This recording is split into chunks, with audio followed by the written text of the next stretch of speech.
I think the strengths we have in ASEAN, if there's one common factor that binds us together,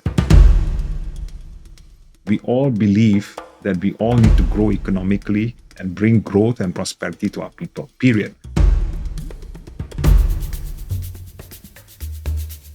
In ASEAN, everyone is equal. We are going on the basis of consensus. Solidarity is amazing, but we just got to get our productivity. There is a lot to learn from the China perspective, but at the same time, we are a different makeup, right? We can't emulate what China has done. What we do and what we put are going to be critical. I think we have a chance. And the world is noticing that we are different. It's happening right now already.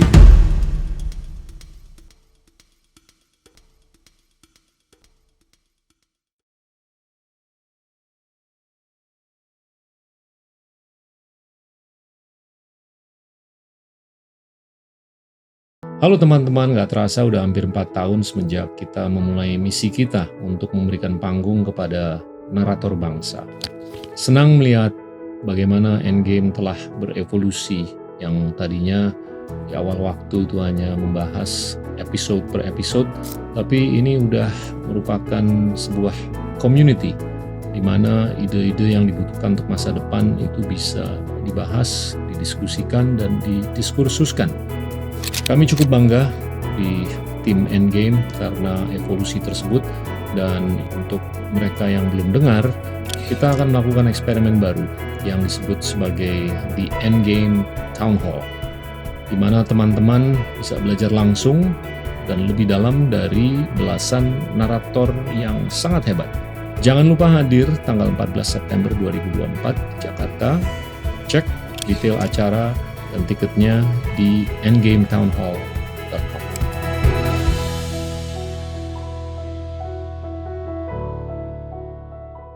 Hi friends, today we're visited by Satvinder Singh, who is the Deputy Secretary General of ASEAN, and he's particularly in charge of the ASEAN Economic Community. Satvinder, thank you very much for visiting our show. Thank you, Pangita. It's a pleasure to be here. You know, as always, I'm curious about one's background. Tell us about your story, how you grew up. I come from a significantly small family, 5 of us, and my parents, typical immigration story is from Singapore. My parents came from India.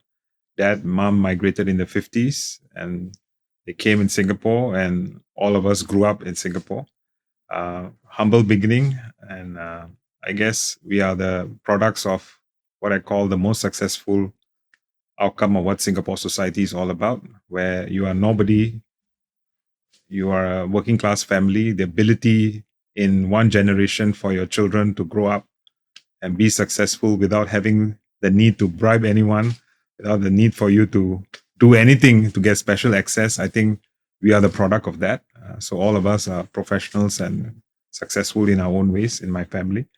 And I've worked for the last 30 years, 35 years before coming here in the Singapore government. Right from university, I started work with the government.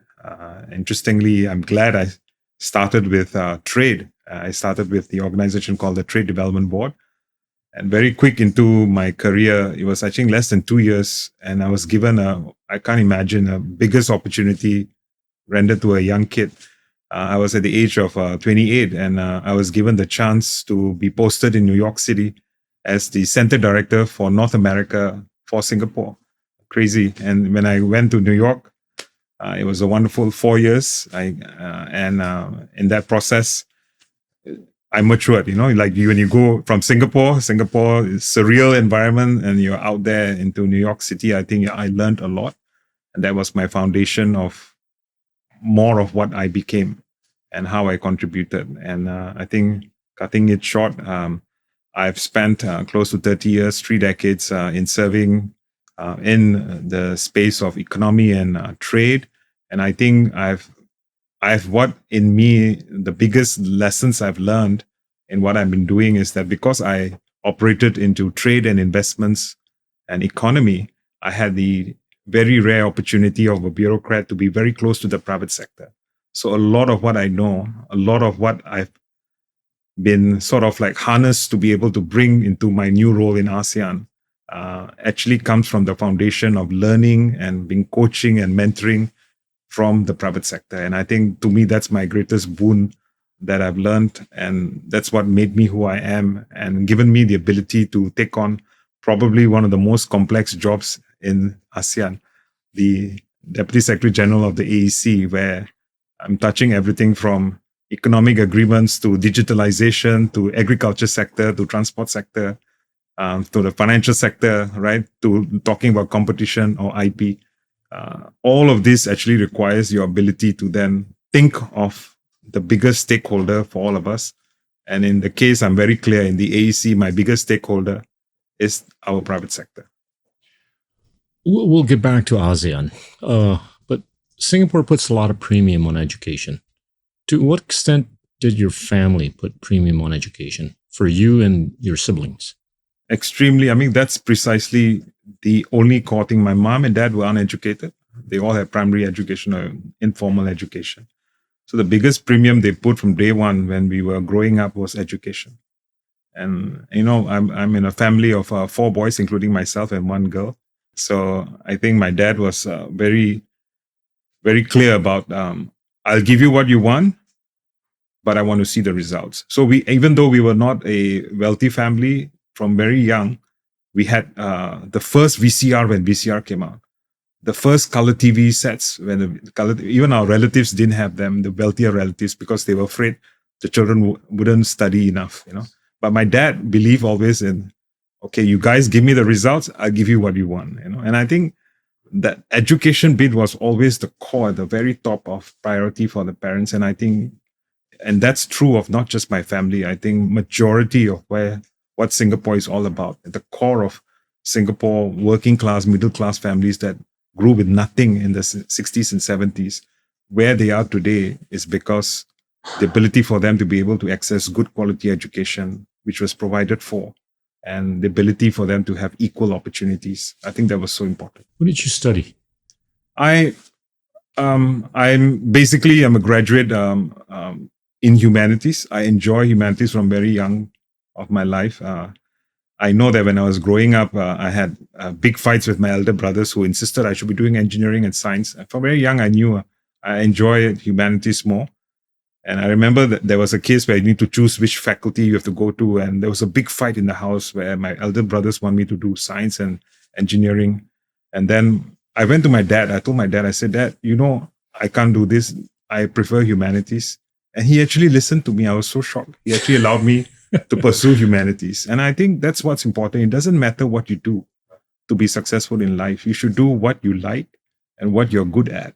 And once you're good into something, it's not even work, it's not even studying. You will just progress in life, you know. And I think that's the spirit that has helped me to do well. I always kind of been quite lucky landing into things that happen to be working well for me. You know, same thing like when I first started work, I have no idea because back then nobody's going to guide you what career you're going to have. Your uncles and your parents have no idea anyway.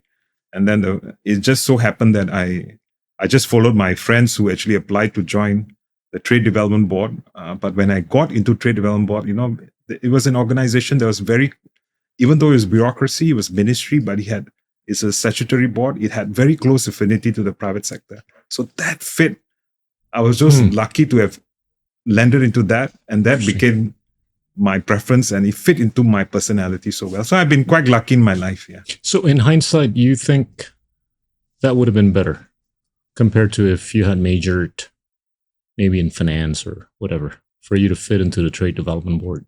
Definitely, I'd be much richer if I had finance, right? So today I'm a bureaucrat working for the government. But I think... But it worked out okay. It worked out okay. And I think in life, as you grow older, you realize that it's not all about how much you earn. Right. It's really what you do and the kind of impact you can make to communities around you, to people around you, to the organizations you work for.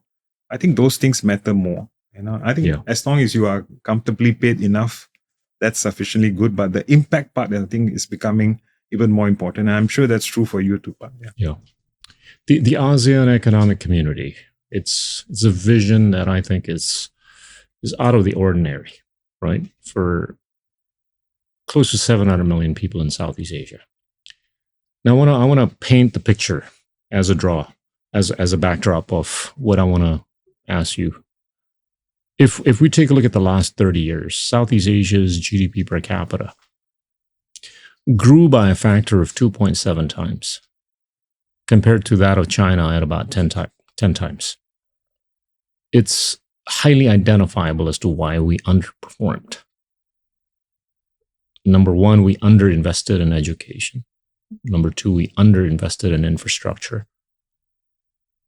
Third would have been lack of governance. Fourth would have been lack of competitiveness. And I say this with full cognizance of the fact that Singapore has been an exception in Southeast Asia. How does ASEAN Economic Community fit into this picture and a picture going forward? I guess, when we look at ASEAN today, people still look at us as a successful region, right? We have done well. Despite we have challenges in out of the 10 countries, we have LDCs with us. And they are the ones that are probably have a greater amount of challenges than the 6 other founding nations who are a lot more advanced where they are today for their people. I think that there is a lot to learn from the China perspective, but at the same time, we are a different makeup, right? We can emulate what China has done. And I think where we have learned to come together is that there is a sense of camaraderie in the region that we all can grow together. And there's a huge benefit for us to come together to bring everybody up together on the growth trajectory. I think the strengths we have in ASEAN, which are unique to other regions, if there's one common factor that binds us together, especially on the economic side, is that we all believe that we all need to grow economically and bring growth and prosperity to our people, period. We don't have debates domestically in our societies where we have the extreme left and extreme right, and then everybody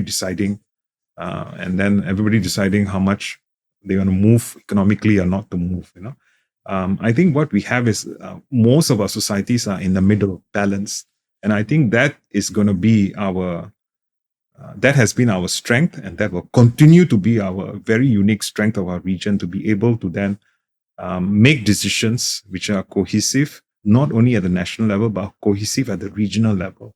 I dare to say at the ASEAN Economic Community level, probably we are the pillar that you can actually see tangible impact that has come across. Today, the integration, especially at the economic level, is real. You actually see our intra-ASEAN trade. It's become the biggest component.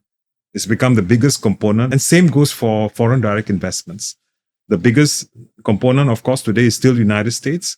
But when you look at the second largest component of FDI, it's actually FDI from intra-ASEAN. It's the second largest FDI. And then when you look at the breakdown of the FDI, a lot of it is actually tangible FDI that brings value and jobs, active multiplier effect to the economy. So I think in that way, if you ask me, there is success that we have brought about in the integration process, and the value and the spirit of the original founding leaders of ASEAN in wanting to develop a unified market of ASEAN to be relevant and to be competitive. I think all those things are so relevant today, and they are going to be also what I call the foundations of our success for the future. I'll pick up on a few points you raised. The first is this general notion that Southeast Asia is just a highly under-narrated narrative when you go beyond Southeast Asia, right? You go anywhere around the world, people tend to want to talk just about India and China. And they get more excited about talking about Taiwan and South Korea and Japan, when the population size of Southeast Asia, nearing 700 million, is just far greater than some of those countries mentioned. How do we fix that? I'm with you, Pa. I think you have so perspective in exactly perspective in terms of where we are today. I think even though we are one of the fastest growing regions in the world, we are talking about growth rate of, as a collective block, 5% from now till probably the next 2 decades, if everything goes well. even though our blueprint clearly states that by 2045, all of the 10 economies of ASEAN are going to be upper middle income economies. And here we're talking about a size of 750 million, but yet we do not get the attention as much as the large economies. I agree with you. I think partially, I think why is like this is because ultimately we are talking about a region with 10 different countries, right? We are not homogeneous. We are also different economies. It's not easy for anyone looking at ASEAN to understand ASEAN, how ASEAN comes together. And we are not like a common block like you see in the EU, where they are custom union, financial union, right? 27 countries are together. In ASEAN, it's different. 10 countries together, but we are not a customs union. We are not a financial union. But economically, yes, we are negotiating economic agreements together, and with the rest of the world. So in that way, there is integration, but there's also differentiation. It's a balance. I personally think the concoction that what we have in ASEAN under the ASEAN Economic Community, time will tell, but I think will probably be a formula that will be of envy to most regions in the world who want to emulate a regional grouping, But in ASEAN, we're different, right? In ASEAN, everyone is equal.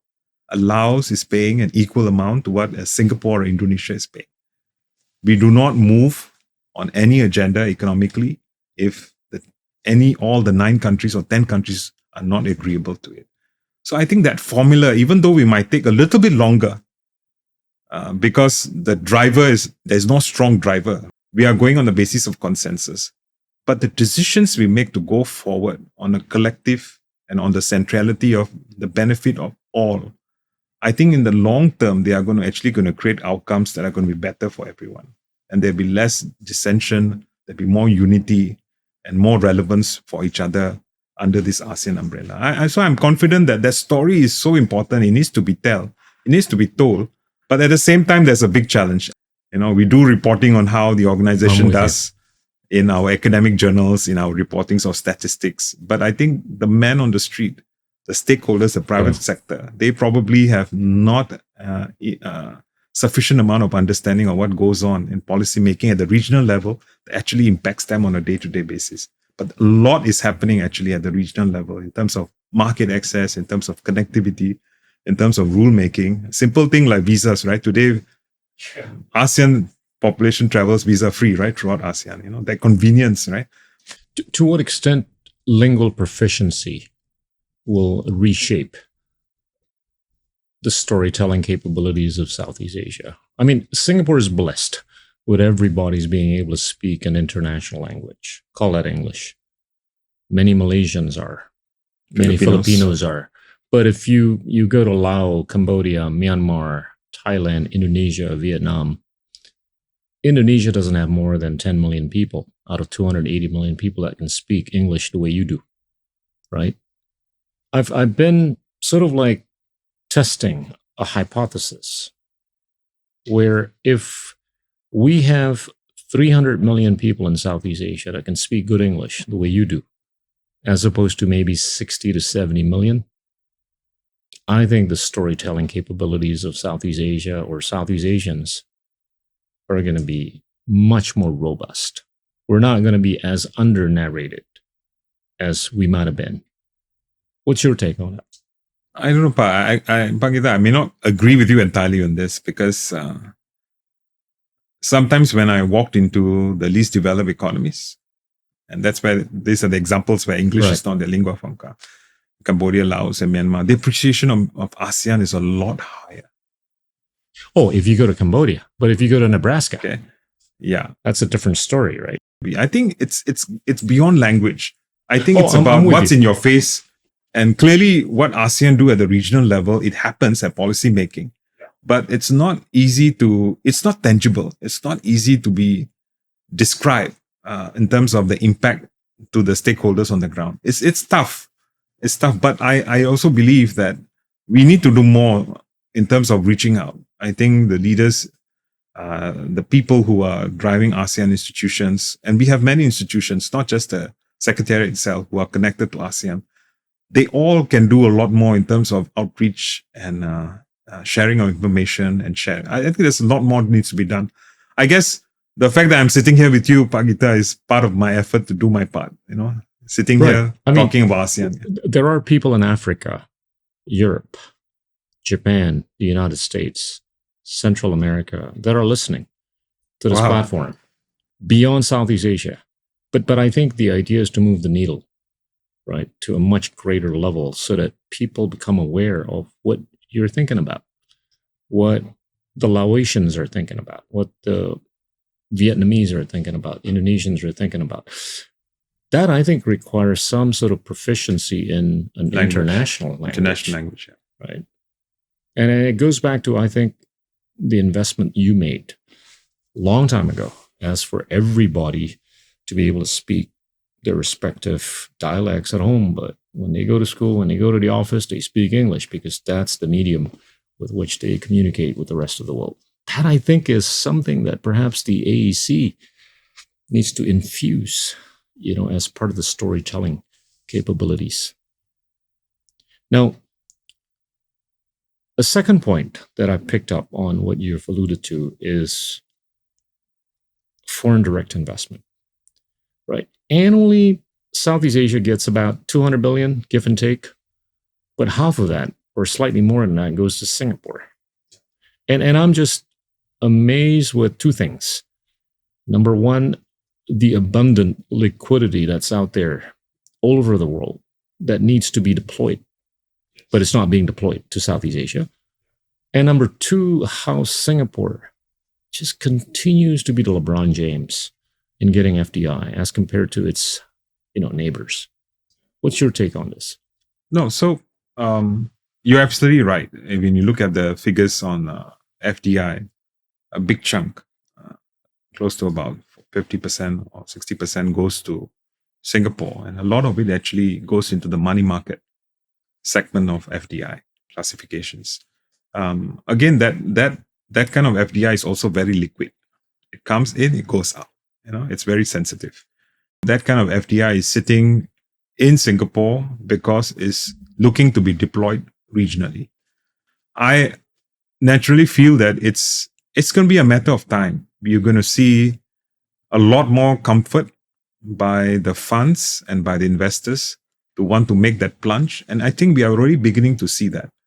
If you walk out and you look out the window, you look at the amount of tall, spanking, modern buildings in Jakarta, and you see all the modern names of some of the largest companies in the world, financial investment companies. Clearly, the movement is come, and you will see there's going to be a greater spread of that interest, not only from the West, but I dare to say even from Northeast Asia. You'll see a lot more of that interest coming to our region. I think that balancing is going to happen a lot quicker than we think, right? In fact, I was just talking to the Australians, and I was talking to Hong Kong, China recently. I'm actually encouraging those two hubs that they need to do more because our region need a lot of capital for our transition, for our growth. Southeast Asia is deemed as growth and opportunity. And there's a greater opportunity for us to be able as a region to tap those markets. I think time has come for us to enlarge our hinterland pie of dependence on much larger pools of money that sits beyond even our immediate region, because we need it. We need that in order to fund the huge amount of transition we are talking about. Yeah. No, I'm with you, but I'm just questioning how Singapore has been able to get disproportionately much more capital formation from overseas than each of the other large countries. I mean, Indonesia, Thailand, Philippines, Malaysia, and Vietnam, each would be getting about $10 to $30 billion, whereas Singapore has been getting about $100 to $110 billion worth of FDI. I think Singapore is going to play a very meaningful role in serving as a conduit for capital formation, because Singapore is best positioned to understand the risk-return profile of each one of the region, right? But number two, I think the onus is upon each one of the other countries to basically try to move the needle from 10, 20, 30 billion to a much higher figure because of that abundance of liquidity that's sitting in many places around the world. And I think it requires a collective wisdom.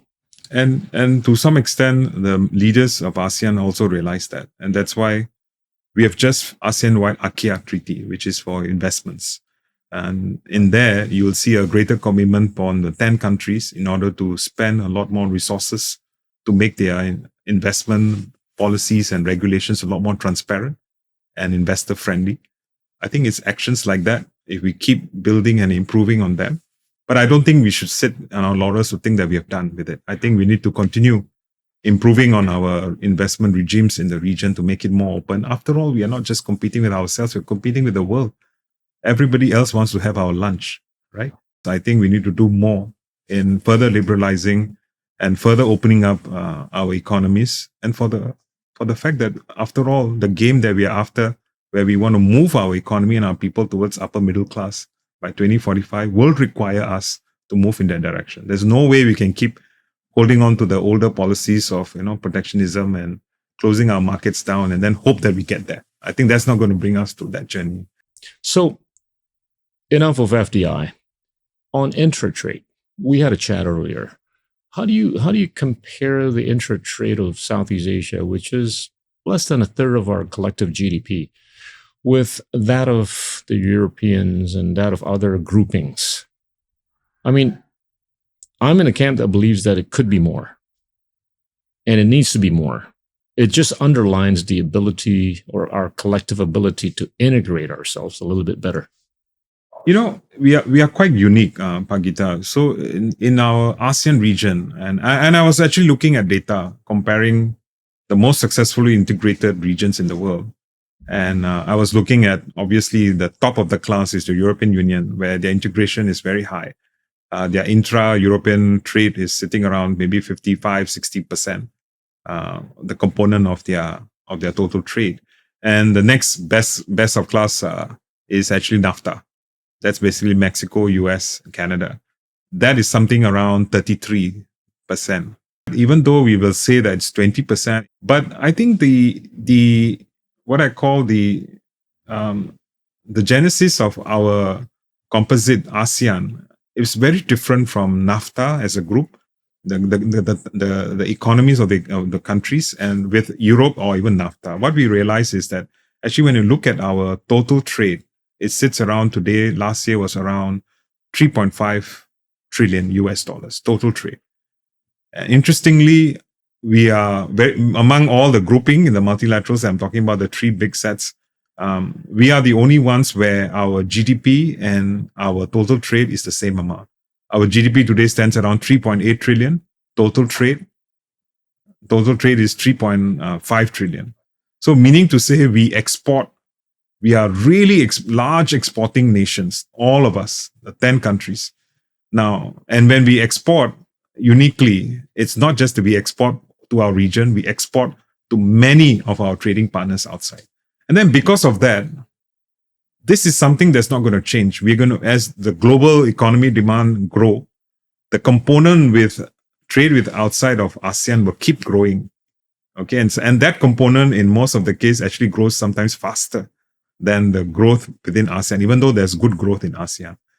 So to me, I think we will always have this challenge. We are quite different from the other ecosystems. I would say in the best of class, the top three integrated regions in the world, we actually have a very unique position. We also do trade a lot within the region. A big composite is the biggest composite. But at the same time, we do a lot of trade with the rest of the world. So Southeast Asia economies behave more like them, So we trade a lot with the rest of the world, and we trade not in a concentrated way. We trade with many countries in the world. Yeah. On top of that, there's an interesting observation, right? If every country in Southeast Asia has China as its largest trading partner as of today. If you take a look at particularly the last 20 years, the pivot to China as a trading partner for all Southeast Asian countries has been to a greater extent than the increase of trade of each one of these countries to the US. Trade with each one of the two has increased, but increased more with China. With the exception of Vietnam. Vietnam's trade increase with the US is slightly higher than that of of Vietnam with China. Now, just to make the discussion a bit more interesting, in a world where things are getting a little bit more complex, call it decoupling, call it de-risking, polarization, and all that good stuff, what do you think ASEAN could do to make sure that there's sustainability of this internationalization of trading of goods and services? No, so Pagita, that's a very interesting insight that you've shared, and I think it's happening right now already. What you're describing, we have seen our numbers from last year onwards. Really, we are beginning to see that ASEAN as a region is actually beginning to go back to what we used to be. I think bifurcation is truly challenging that. And we all know bifurcation is not going to go away. It's something that's going to be here. We are beginning to see even some of the largest conglomerates, state-owned or even private companies of China actively moving into our region. No longer are they just talking about buying resources, what they used to do. They are now thinking of actually coming into deeper, active joint ventures with local partners, and in fact bringing in greater part of the value chain of the activities in Southeast Asia so that they can serve globally, and I think this phenomena is just beginning to grow, and you will see an exponential growth in the next 5 years. The FDI number that you're talking about, it's changed. I think it's today at 230 billion. Believe me, I think we are going to have far greater growth in the next 5 years. And you will see they are all looking at China plus one strategies or China plus two strategies. And that flow out of the plus one, plus two is falling very nicely into the economies of Southeast Asia. And it's not just bifurcation that's actually causing it. The second most important element that I think everybody is underestimating is the impact of sustainability, what I call the responsibility that most of the OEMs in the world are facing today. Many of them have to start looking at decarbonized global supply chains.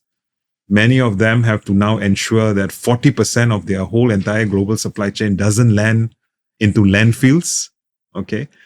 And they have to account for it. They have to bring it back into their whole manufacturing cycle. These are huge stresses that today a CEO of an OEM faces today. Absolutely. And I think in ASEAN, this is an opportunity of a lifetime for us to make ourselves stronger, like we said today. Let's make our ecosystems, our investment regimes open and stronger, transparent and consistent on one end. But on the other end, I think we should also be strongly pushing towards ensuring that our ecosystem will support circularity, sustainability. And the good news, Pagita, I want to say that our leaders, in fact, last year when Indonesia was the chair, they actually supported the ASEAN carbon neutral strategy.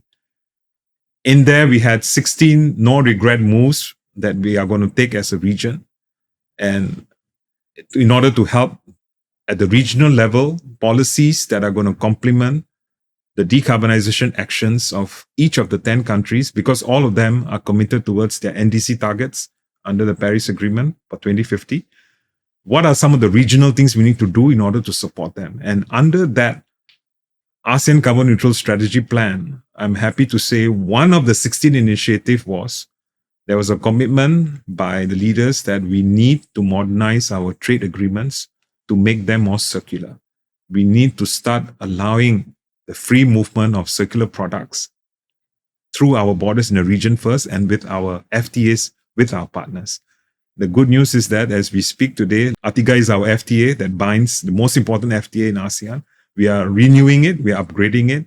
One of the best new components that we are negotiating now is adding of the circularity element into our agreement.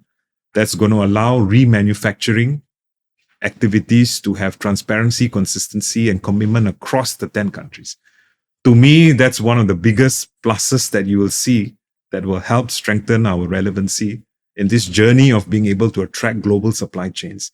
Because companies are today wanting to look for locations where they have open markets, open access, in order to be able to do business with the rest of the world by operating in those jurisdictions.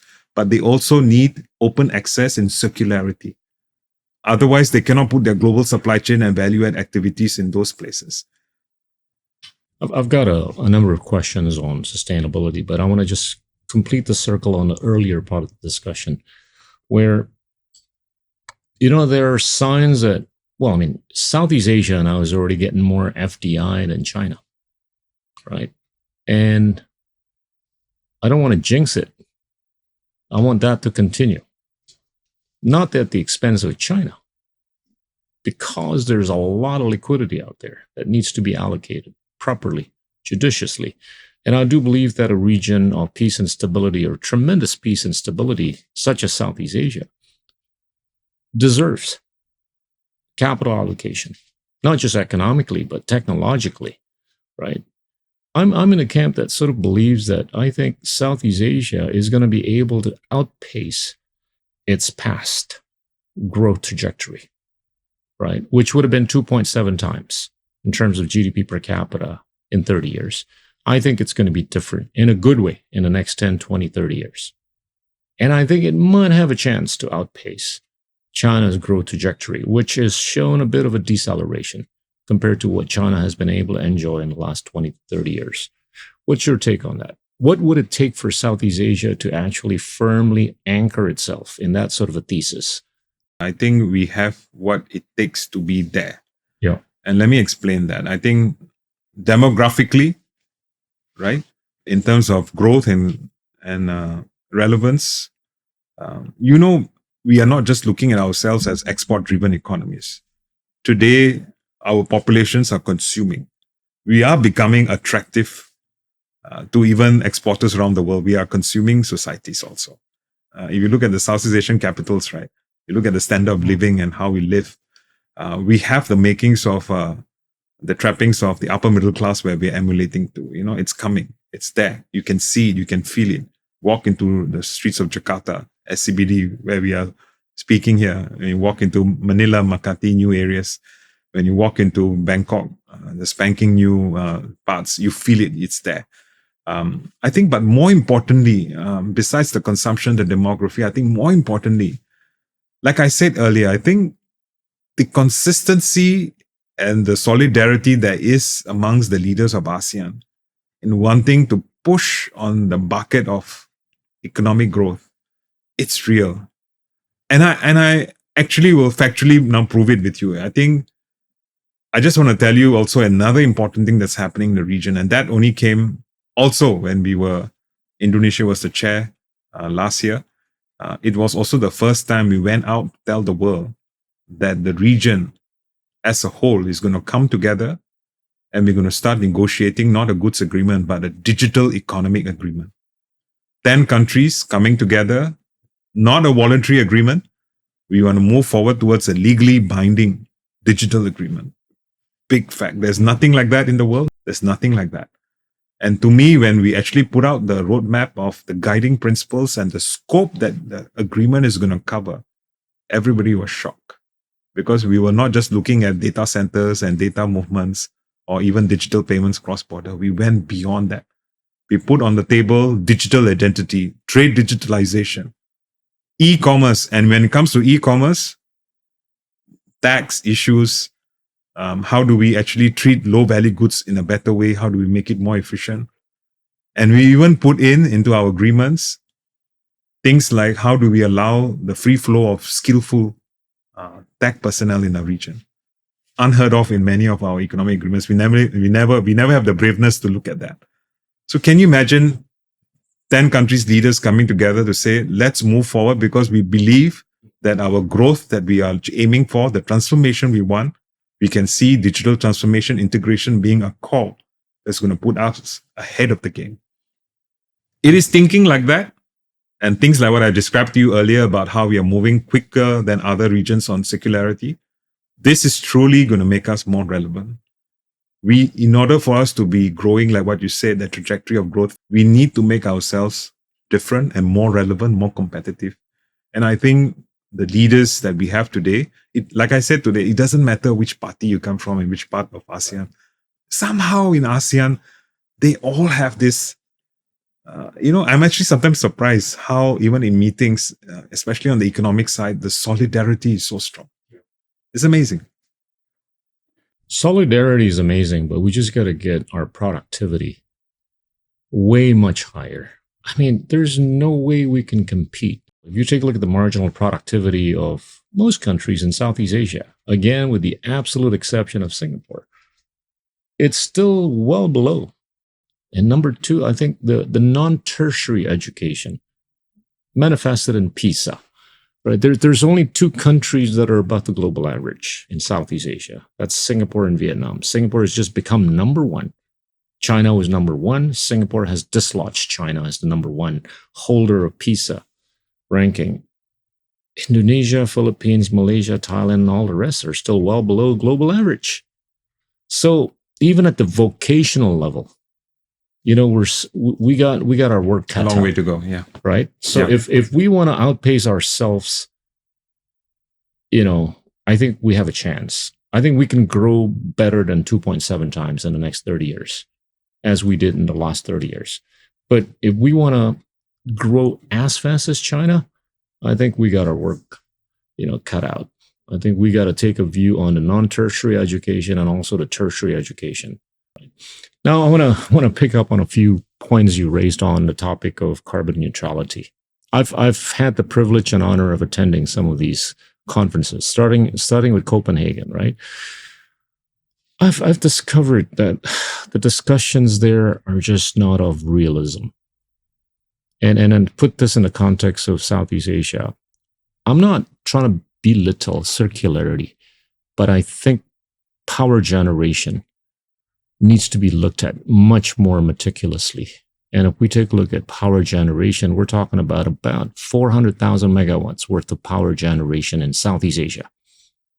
But if we take a look at electrification on a per capita basis, Singapore and Brunei are up here at 10,000 kilowatt.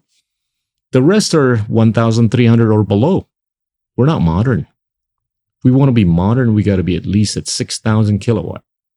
So my calculation is, if we all want to be modern and sustainable, we're going to have to build about 1 terawatt worth of power generation. That's about 4 times or 5 times? That's a lot of donuts. 4 times of what we have. That's a lot of donuts. And at the rate that we're not attracting FDI fast enough, at the rate that we're not building fast enough power generation capabilities, Indonesia will require more than 100 years to become modern. And if it so chooses to be sustainable, it'll take longer. And where's the money going to come from? How do you reframe the narrative so that we can get the money and we can get the technology and we can make sure everybody's a happy camper? I was going to add another issue that when you look at what we have today at countries like Southeast Asia, where demography is the size where it is growing and the growth of the economies are there, I think there's a huge deficit, in terms of capacity. And clearly, no matter how much we are going to start investing into renewables, and because of Mother Nature, solar is not going to be that intensive in our part of the world, neither would the wind energy. The fact is, the size of the demand that we have in this region that we need already, without taking into account the advance of the fresh demand that people are talking about now the last 2 years with AI and emerging technologies. Nobody even has a pulse exactly now yet. But I think we're going to see a landing in the next 1-2 years of a greater realization of the kind of power we need. Already we are talking about we need to be having 3x of what we have today by 2050. But in ASEAN, under the ASEAN Carbon Neutral Plan, we are quite clear. We are saying we are not like how most of the developed world is looking at fossils. We are looking at fossils as a major supplier of our power needs, but we are also looking at wanting to push for decarbonization of the fossils network. We want to push for carbon capture, not just for storage, but even we want to push harder on reutilization. If we are able to decarbonize and capture the emissions from the carbon coming from fossils, and we can capture it and we can reutilize it and make it into circular outputs, whether it's ammonia or cement that goes into the building of cities, we should continue looking at the intensity and the value of fossils, and then at the same time decarbonization through carbon capture. And I'm glad that under our ASEAN Carbon Neutral Plan, we have put that as one of the key initiatives of ASEAN. Alongside renewables, we're going to push very hard on CCUS Right. adoption. But at the same time, we are hoping that the cost and new innovations in CCUS will come out from that. And a lot more of those solutions will come running into our region where the demand is going to be.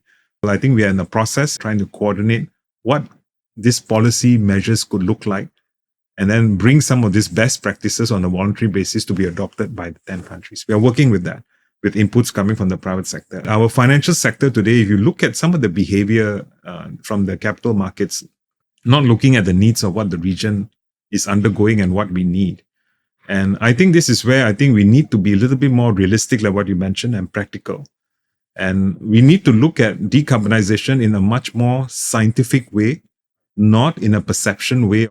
And I think we need to be a lot more accurate in determining this whole issue of decarbonization and making sure that we are not alienating what this region needs in order to grow based on perceptions out there and what is good and what is not good. I think it's important for us to be careful in terms of the taxonomies that we are embracing in the region. And we need to make sure that we are empowering some of the needs that we're going to need in terms of especially power. If we can't figure out our power needs, then what growth are we talking about? Absolutely. How are we going to reach there? And I think this is where I think sometimes the financial sector could do a lot more in embracing and understanding the needs of the entire ecosystem and needs of ASEAN's growth here. Well, one of the primary tasks of a financial intermediary is to figure out how to bridge the gap between where the technological wherewithal can be availed. At the moment, all the renewables can be availed at a cost of about 15 cents per kilowatt. But the purchasing power for 85% of the population of the planet is only at 3 to 5 cents. So that gap between 5 and 15 is where I think the financial intermediation needs to focus on. And I'm not seeing enough, right? And a couple of additional observations that I want to infuse for purposes of bringing about realism into the discussion. I read somewhere that China, in addition to all the sustainable power generation capabilities they built last year, they built 40,000 megawatts worth of coal-fired power generation. That's more than 13 times of what Indonesia built last year, which would have been around 3,000 megawatts. The second observation is, if you listen to the Jensen Huangs of the world, the latest GPU for AIing anybody, any institution, any nation, we're talking about 10x to 30x capability. So when the capacity goes up by 10x to 30x, you got to start thinking about the energy requirement being 10x to 30x. And at the rate that China and the US are bogged down in this AI race, I just don't see how sustainability is going to be answered as quickly as people might say it is going to be. I think the realism is such that I think fossil could be around for a much longer time. But fossils can be around, but again, the capture is Absolutely critical. I think once we can capture the carbon, and anyway, carbon is the one that contributes to the heat, right? Heating of Mother Earth. I'm with you. And if we can do more and actually incentivize more technologies and bring about policy that supports the private sector to decarbonize and then move into carbon capture more actively on their own, I think we were on our way to decarbonizing in ASEAN. And I think those are some of the efforts at the ASEAN level we are pushing very hard. But what we need is the cooperation of the financial sector. I think the taxonomies that today we are building today must be a lot more inclusive to this transition. And the transition and taxonomies must be able, to allow all these deserving projects to be able to help themselves go out there in the financial market to get transition financing they need to help themselves. I think that's the critical part. I think that's why the power sector alone cannot do this alone. They need the help of the financial sector. And the financial sector here, I'm talking not just from the regional financial sector point of view, but the global financial sector that's coming to want to work with us. Yeah. Look, I still think that we gotta do as much as possible on a renewable basis. in addition to figuring out a better way to capture what's dirty out there, right? But I'm with you in the sense that the financial intermediation needs to figure out how to bridge that gap between 15 cents and 5 cents. Not enough. To the extent that gets remedied, right, we still have to resolve the concern about how not fast enough we're modernizing, right? Because in order for us to go up from 1,300 kilowatt hour per capita in Indonesia to 6,000, Singapore and Brunei are at 10,000. You don't need to worry about it. But Indonesia, Philippines, Thailand, Vietnam, and all the rest have to worry about modernizing. Indonesia will need more than 100 years. How do we modernize by 2050, which is only 26 years away? How do you answer that? So I would say, this discussion on decarbonizing and working together to sort the problems of ASEAN, I must say, Pagita, that we are a lot closer today to finding solutions. We've been talking about the ASEAN Power Grid for the last 10 years. It's not like we haven't done anything. We have started trading electricity across from Laos, across the mainland Southeast Asia to Singapore. And you've seen the protocols being developed within the ASEAN working committees on how to do that. How do we do intra-trading between the member states on excess power? And to me, one of the greatest low-hanging decarbonization efforts is really, there are nations in ASEAN who are producing more than they need, and there are nations who are producing less than, and they need to buy more. If we can optimize the supply of total electricity production in our region, that itself will help us to reach and move the needle. But take care of, not enough, 6,000. but at least it will help us in minimizing the amount of investment and costs that we're going to bear in our transition. And I think this is where I have good news to say that the multilaterals like ADB are doing a lot more today. In fact, they are going to come back. They are coming up with proposals in order to further facilitate member states to optimize and to prioritize the connector projects we are talking about. There are 18 connector projects for the ASEAN Power Grid to connect. 16 of them actually need feasibilities and need financing for execution. And problem is not that they are not important. I think member states have always seen these as important projects, but always domestic prioritization will come forward, and you can't run away from that. I think in this case, the multilaterals like ADB and World Bank, they are coming to us and talking to the Secretariat, and we are trying to work programs that can optimize behavior and prioritization of connector projects. And this is where it's not just about providing more loans or more feasibility technical financing that can support those projects, but it's also about ensuring that they can actually make the loan repayment in a way which is more attractive to member states, like giving moratoriums to them or giving very, very low or no interest rates on some of these critical projects. To me, this is a big success also going to happen hopefully with the momentum we are going to gain this year, and some of this momentum happens. I think there's a lot of interest. It's not just the multilaterals. I think even the private capital market is ready. They find us bankable. They want to work with us. They like the story of ASEAN. What they are waiting for is momentum. And once the momentum begins with a couple of such projects, I'm actually an optimist. I think we are going to be able to turn around and get the ASEAN Power Grid in full momentum, So that itself, you're right. That's not going to be the solver of all solutions. Move the needle. We still will need to start finding global capital to help us in investments into power capacities. And I think that's where it's not just multilaterals we need to depend on. We need to truly start looking at a much more sophisticated blended solutions out there to support some of these expansions. And I feel this is why I was saying earlier, the capital markets, we need to tap all capital markets around us, be it for infrastructure development, traditional market where it supports development of infrastructure. I think we need to grow that pie. And I think this is where the challenge is. And we need to make our ecosystem in our region a lot more sophisticated in being able to pool project development and execution. We need to be able to build those capacities in us, because like you said, the demand of such projects is just going to be huge. Huge. And a lot of the activity is going to happen here, and we need to be ready for that. Last bit, you mentioned multilateral, right? As we've shifted from a very much unipolar kind of world to a much more multipolar, it's been very difficult to multilateralize.